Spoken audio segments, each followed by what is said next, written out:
guys, and welcome back to my channel. For those who may be unfamiliar, my name is Janice and we are all about hair here mostly, but yeah, so today's video is going to be a quick weave video, as you can tell by the title. And I did try to kill two birds with one stone. That's why my hair is pressed out. I have previously filmed a natural hair video right before this one, and I didn't want to have to start over from scratch by washing my hair, etc. So I just started the quick weave on top of freshly washed and pressed hair, which is totally fine. But I just wanted to let you guys know that. And I'm not really going to talk through the quick weave part of this video because this is not a tutorial. It's more so just inspo. And I also wanted to let you guys know about the new process that I had used in my previous quick weave video. I tried some new products, new steps, and I wanted to let y'all know that it's just as effective with protecting your natural hair from the glue as the bond protectant. So the Gots to Be freeze spray also helps to create a barrier between your natural hair and the glue. And I like this method better because it saves so much time. That bond protectant takes forever to dry, like literally forever. So instead of doing it twice, I just do it once and then use the freeze spray. Freeze spray dries in just a few minutes. And I actually saw a video on YouTube the other day using different products and a different method. So I think I may try that one in my next video just to kind of switch up my routine a bit, because I realized that doing the same routine all the time is getting a little old and we have to have some change in our lives, sis. So yeah, I just wanted to let y'all know that this method does work. So and then later on in the video is where I talk about quitting YouTube and my chit chat, rant, whatever you want to call it. So if you're interested in hear what's going on with me and in my world, then stay tuned. Oh, also, so I actually filmed this video like a week ago. And then in the midst of a week ago and now, your girl caught COVID, okay? Unfortunately, I feel like saying that is taboo, but it's literally like catching the cold, so whatever. I caught COVID, and so I didn't finish filming this video, so I literally just finished filming it. If you notice, like all of my nails on one hand are completely broken off. I don't know how it happened, but it happened while I've been in quarantine and I haven't been able to go to the nail shop, obviously, because I'm in quarantine. So that's why literally I only have nails on one hand. I think I'm just going to break them all off at this point because I don't think I can go too much longer looking like this. Although nobody can see it because I'm in quarantine. It's literally driving me crazy, but just wanted to mention that.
I sound a little stuffy.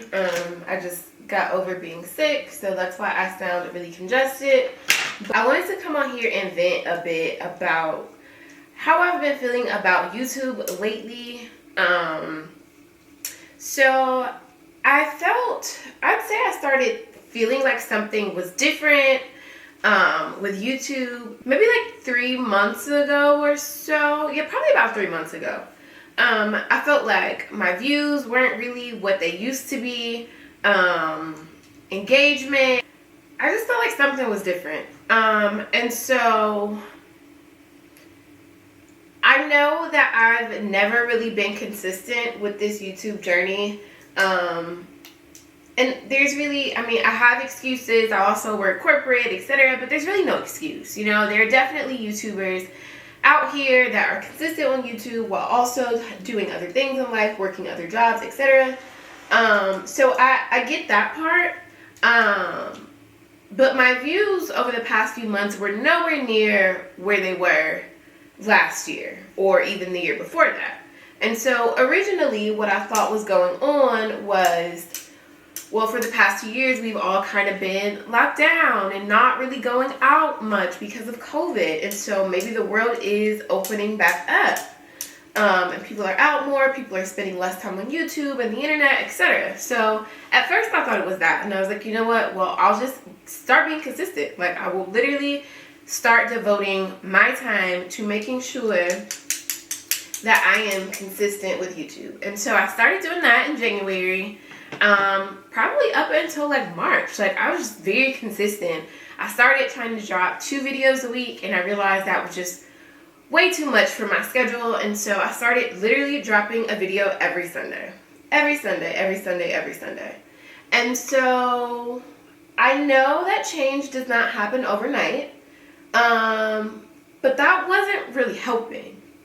And so, again, it started to just kind of make me think and wonder and question. And so I got a comment on one of my videos that I had posted, and she was like, "Where have you been? I'm so excited to see your videos again. I feel like I haven't seen one of your videos in so long."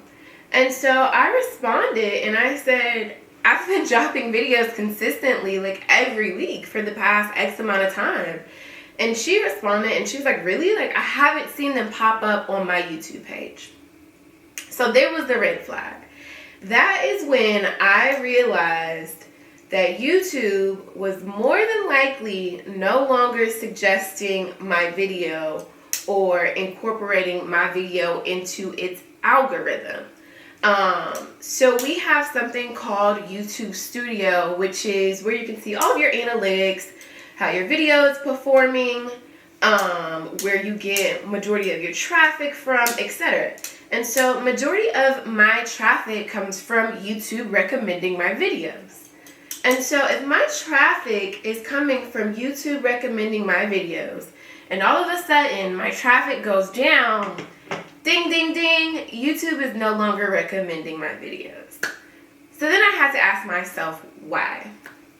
And what I realized, this is the assumption that I have made, is YouTube is no longer recommending my videos because vlogs have become extremely popular.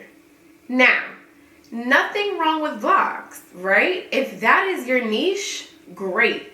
However, that's not my niche. And so there was a second where I was like, you know what? I'll just have to adapt. I'll start doing vlogs. I'll start, giving the people what they want to see, when really the people is really YouTube this whole time. So I said, I'll start giving the people what they want to see. I tried doing vlogs. Remind you, I've never in my career wanted to do, I've never on my YouTube journey wanted to do vlogs. It's not me. It's not natural to me. I'm a pretty private person. So I don't want to be on camera 24/7. So I never really wanted to do that. But I was like, I don't really want to lose my audience. So if that's what they want to see, then that's what I will start to work on. So I started doing vlogs and still wasn't working. Understandably, people are new to my vlogs. Nobody knows what the heck I'm going to be doing in my vlogs. You got to warm up to my content. I understand that or whatever, but it just, I don't know. It still wasn't fitting for some reason. And so I had to sit down and have a serious talk with myself. Like, listen, don't ever compromise who you are for money, for other people, or for anything outside of, your genuine happiness or something that you genuinely want to do. Vlogs are something I never wanted to do. I love hair. Hair comes so natural to me. It's a hobby. I enjoy doing it. And so that's what I want to do on my YouTube. That's all I really want to do is hair videos, hair content, products regarding hair, things like that. And so I had to say, you know what? Don't do something just to do it just because that's what everybody else is doing. I'm going to stick to my hair videos. If YouTube chooses not to keep me in its algorithm, fine. At least I know I didn't sacrifice myself or compromise myself, rather, by doing things that I didn't want to do, and I stayed true to myself and what it was that made me happy, or makes me happy, rather. So that's the approach I've really been taking over the past couple of weeks. There was definitely a point in time where I got discouraged, and I was like, you know what, maybe my YouTube run is over. I had a good 2 years, a lot of views during those 2 years, probably over like 7 million views at this point. Maybe it's just like not my time. Maybe it's time for someone else to kind of step up and become the next, or become more popular on YouTube than I was, or whatever. And so that had me discouraged. And for a second, I was like, I'm just going to quit YouTube. Like, I don't want to do this anymore. I feel like I'm dedicating so much time and energy into something where I'm not really getting anything else back. And granted, like, I'm still making money off of YouTube, but I never started YouTube for the money, like, ever. I never start anything for the money. Money does not motivate me to accomplish things in life. I naturally have a drive and a passion to want to accomplish things that I genuinely want for myself. I'm a firm believer that if you chase something for the money, it's gonna fail. Because you're not passionate about it. It's not something that you would do if you were not getting paid. Like, it's not gonna work. So I didn't start YouTube for the money. I started YouTube because I was already playing in my hair on Instagram. And people kept saying, like, why don't you do YouTube videos? Why don't you show us how to do this on YouTube? I literally had to force myself to do YouTube. And it's like, during that time, it just so happens that I was able to work with different brands and start to make money from it. But the money is not at all why I started YouTube in the beginning.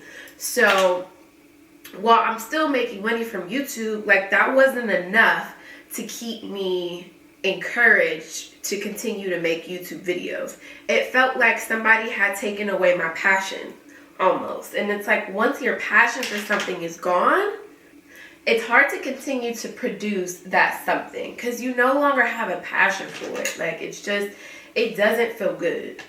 And I feel like that's what these social media outlets are doing. Like, now it's all about content and ads and money, and they're creating these algorithms that take the fun out of it. Like, this is, for a lot of people, or for me rather, I'll just speak for myself, this was genuinely fun for me. And so now you're taking the fun out of it because I feel like I have to compete with people that I don't want to compete with, or I can't compete with because we're not even in the same niche. You know what I'm saying? And I'm not trying to be in that niche. So why do I feel the need to have to compete? And it's like, the bottom line is, I'm just not going to do it. You know, like, every time I put out a video, I hope that you guys will see it, that it's recommended on your homepage. But if it's not, then it's just not. And that's just what it's going to have to be at this point. I'm not going to do things that I don't want to do. And that's just point blank period. Like, I'm a Capricorn. I've always been that way for the majority of my life. If anybody else is a Capricorn out there, then you kind of know what I'm saying. Like, we just have this, like, demeanor about us that's just like, you're not going to force us to do something we don't want to do. Like, and that's just period. So that's where I am.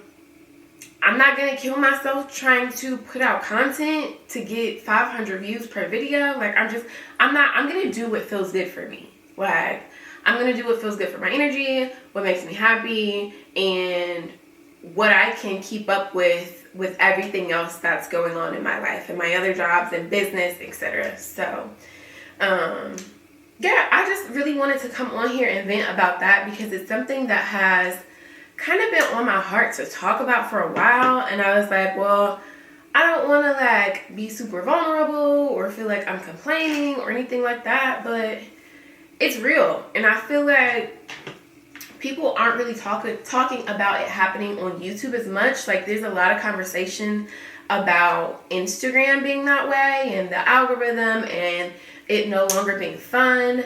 But for me, I think the same thing is happening with YouTube. And it's so unfortunate that these companies are being driven by money instead of just allowing us to have fun with the content that we create and allowing it to feel good. So that's my spiel. That's what I wanted to get on here and rant about.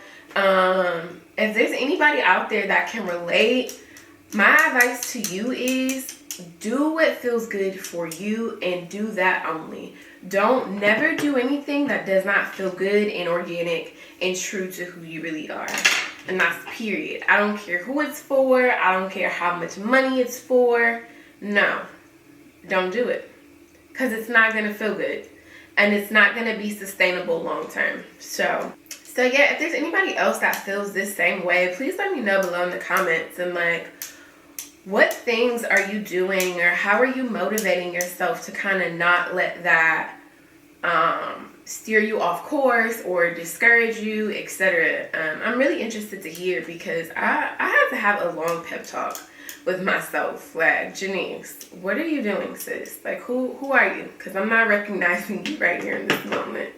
But yeah, anyway, so I'm going to finish curling my hair so I can hurry up and finish because I am sweating in here. I hope you guys enjoy the rest of this video. As always, feel free to leave a comment below if you have questions about something and I will respond.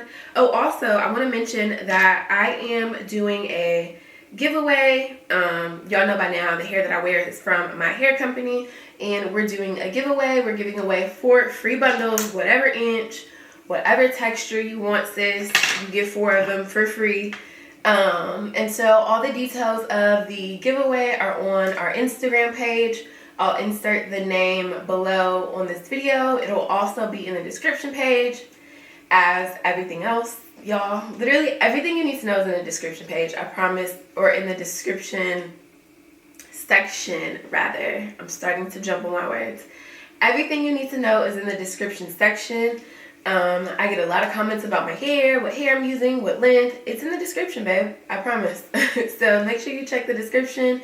Make sure you enter our giveaway because who does not want 4 free super bomb quality bundles? Sis, I know I would. I'm always down to receive some good bundles. So yeah, I hope you guys enjoy the rest of this video.